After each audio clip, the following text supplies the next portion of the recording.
In the previous video, we were talking about electric potential energy, specifically in a uniform electric field. And we talked briefly about an analogy with gravity. And the reason why really is we have dealt with gravitational potential energy. So if this is the ground, we typically called the ground y equals 0, simply because that simplified and gave us a 0 value for our gravitational potential energy when the object happened to be at the ground. It was a simplification thing. Y technically is arbitrary. We could make y equals 0 wherever we want. We just have to be consistent and careful about y values being positive or negative based off of our choice. On or near the Earth, we can think of the Earth as having a gravitational field, meaning the way the Earth affects the region of space around it, and potentially can pull on any object nearby. So if I have some sort of mass right here, this mass experiences a gravitational pull, a force of gravity towards the Earth. It doesn't need to physically be in contact with the Earth. The gravitational field ends up being, if you remember our definition of field for electricity, the field was defined as the force our object, in this case our little mass, would experience, so the force of gravity it would experience, divided by its own physical characteristic, which in this case would be mass. If you remember back to previous semester, as long as the object in question was anywhere near the Earth, we could say the force of gravity was mg. So the force of gravity the object experienced depended upon its own mass, and then g, the acceleration due to gravity, the free fall acceleration.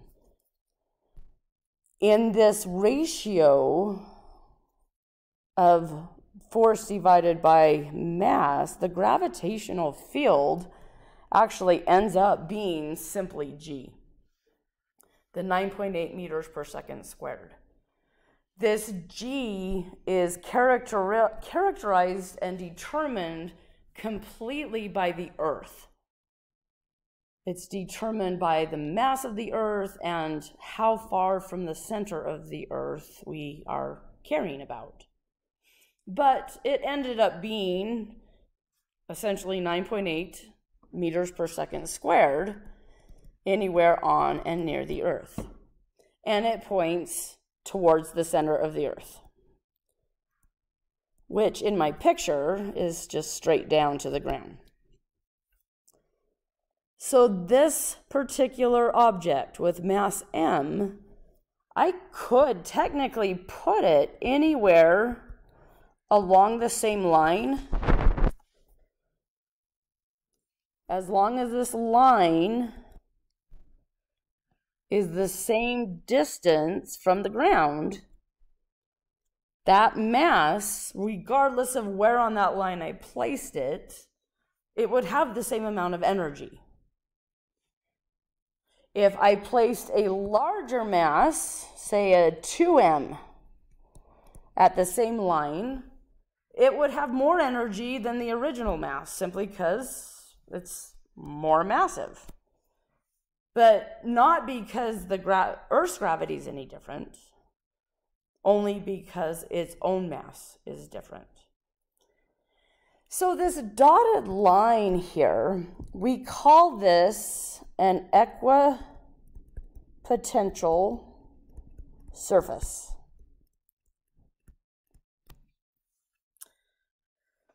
Mass m can be placed anywhere along this line, and it will have the same amount of energy. It has equal potential possibility of having the same energy. An equipotential surface, we just mean the same massed object placed anywhere on that surface will have the same amount of energy, and specifically the potential energy. We could actually end up drawing a whole bunch of equipotential surfaces. If I draw another dotted line down here, well, my mass m, if I put it down here, it's not going to have the same energy as it did up here. I'm going to call this U1. I guess I need to write that over a little bit. U1, meaning mass m placed anywhere along that line has energy mgy1. But if this same mass is placed at some y2 that is different, it has a different amount of potential energy. In the case how I've drawn it, it has less potential energy because it is closer to the ground. It has a smaller y value. So less potential energy there. But this is also called an equipotential surface. It's a different equipotential surface, but that same mass placed anywhere on this surface would have the same amount of energy. So the potential of an object having potential energy there. So even if I come back to my picture and I take this mass away, there's still gravity in here. The Earth is still affecting the region of space around it.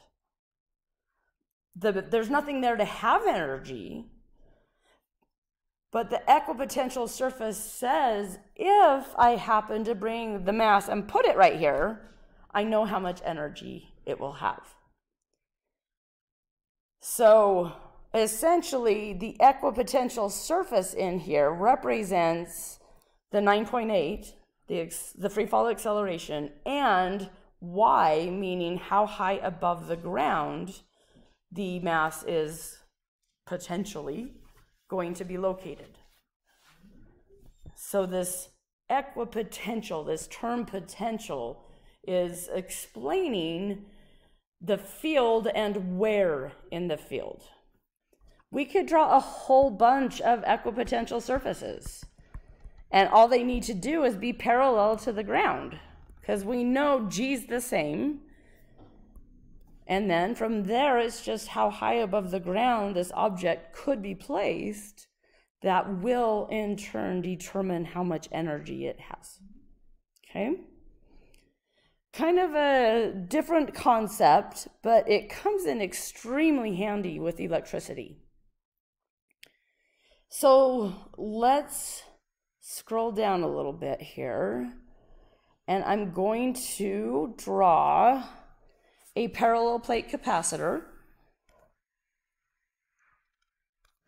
with the positive charged plate on top and the negatively charged plate on bottom, so that the electric field points downwards, similar to my last picture with gravity, just to make the analogy.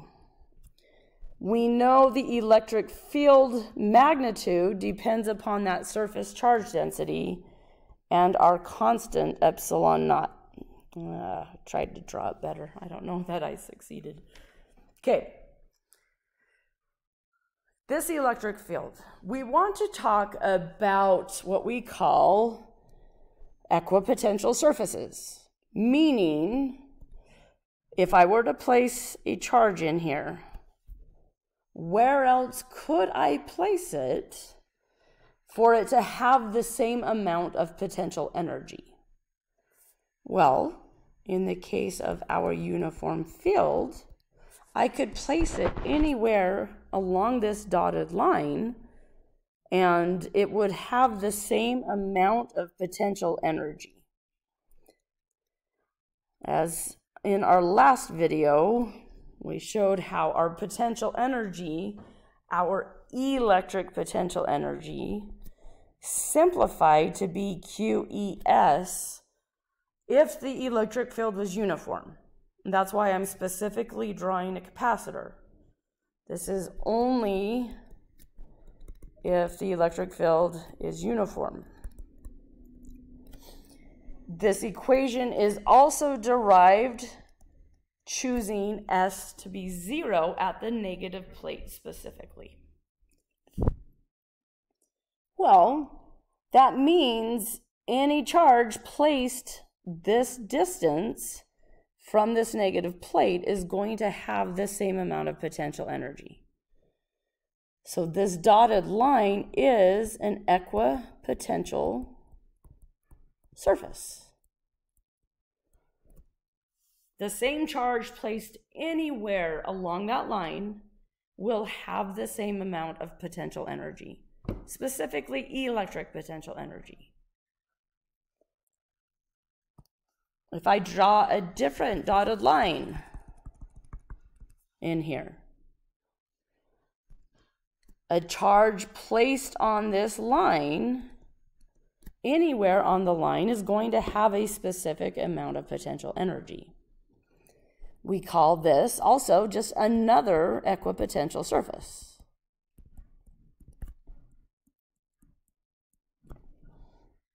It's not the same as the first one. It's equipotential in that the same positive charge placed anywhere along this line will potentially have the same energy, potential energy. Okay, we could draw a whole bunch of parallel lines in 2 dimensions. That's what we see. The surface itself, if you could imagine, a capacitor is actually, they don't have to be square, but plates of some sort. And the electric field is pointing between these plates. So the equipotential surface is technically another plate in here, as long as we're the same distance away from the positive plate, anywhere on that rectangle, essentially, which I can't draw the whole rectangle in there. I mean, I could dot it. It's in between the 2 plates of the capacitor. Anywhere in that rectangle, if the charge was placed on that rectangle, it would have the same amount of charge. That's what we mean by an equipotential surface. I apologize, someone knocked on the door, so I forgot mid-thought where I was. We're going to continue talking about these equipotential surfaces. We have a concept we're going to talk about that's called electric potential. Now we have to be careful here because we don't mean energy. We mean something along the lines of some sort of surface that has a potential. Okay, an equipotential surface means the same electric potential everywhere on the surface. So our surface 1 would have an electric potential. Our surface 2 would have a different electric potential. Electric potential, similar to electric field. If you recall, we defined electric field as the electric force a charge would experience divided by that charge. So the test charge, I called it a test charge, the book calls it a probe charge, the one that would experience, or if it could feel the force. And so the electric field was a way of describing the effect of a charge or a charge distribution on the area around it. describes how, and that's not how you spell how a charge, so I'm going to write this as a capital Q, affects the space around it. And in turn, our point charge Q will feel a force if it is in an electric field. It experiences this electric force. But the electric field was just a way to describe how some sort of charge or charge distribution affects the region of space around it. Electric potential is similar in that. Electric potential, we use a capital V to represent electric potential. So electric potential is a capital V. It is described and defined as the potential energy a point charge would have if it happened to be in that region of space, divided by the charge. So this also is a way of describing how some sort of charge or charge distribution affects the space around it.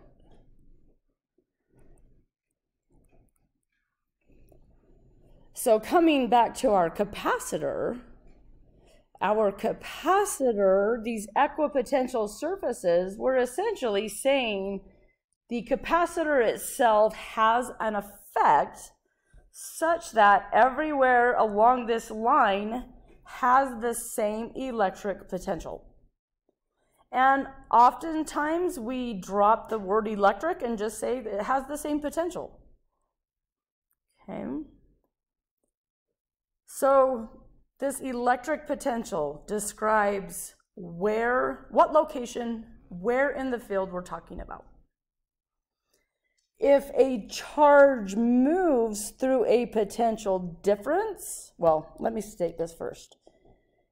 A point charge will have potential energy if it is in a region where there is an electric potential. A charge's potential energy is going to change if it moves between two locations of different potential. So capital V stands for electric potential. And again, oftentimes we just abbreviate and say the word potential. When you see only potential, we are not talking about a charge having energy. We're just talking about a region of space. If there is an electric field in that region, there will be an electric potential in that region. And then in turn, that means if I put a charge there, it is going to have energy, and that energy could turn into kinetic energy. And we could look at conservation of energy in terms of this potential difference. So we mentioned in the previous video, the change in kinetic energy is equal to the negative change in potential energy, which means we can relate that directly to a change in potential. So relating two different locations in space. As a reminder, kinetic energy is 1/2 mv squared. I'm going to write this kind of cursive V because I don't want to confuse V here, that is speed, to V over here, that is the potential, electric potential difference. So delta K would be a final kinetic energy minus an initial kinetic energy. We can equate that to negative Q delta V, and this would represent how a charge's energy will change as it moves essentially through an electric field. The electric potential is always going to change as we move through an electric field. if we come back to our picture with this capacitor, I know that the top green line I drew here is one equipotential surface, meaning one potential value, V1. The dotted line I drew down here is some sort of V2.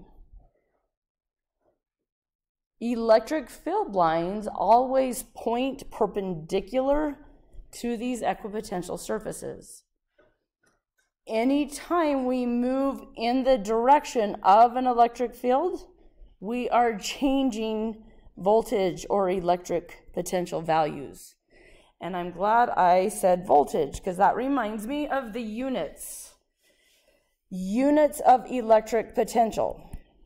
We know energy is in joules, charge is in coulombs.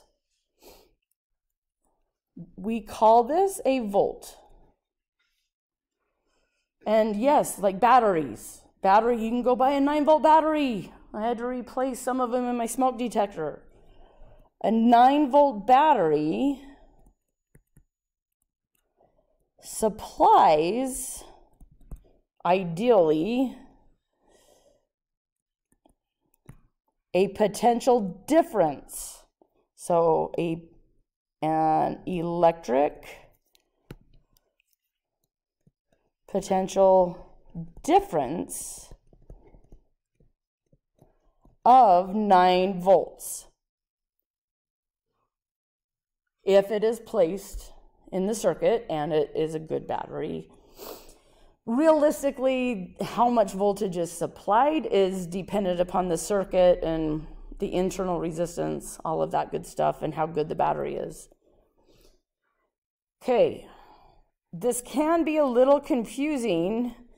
We use a V to represent electric potential, and we use a V to represent its units of volts.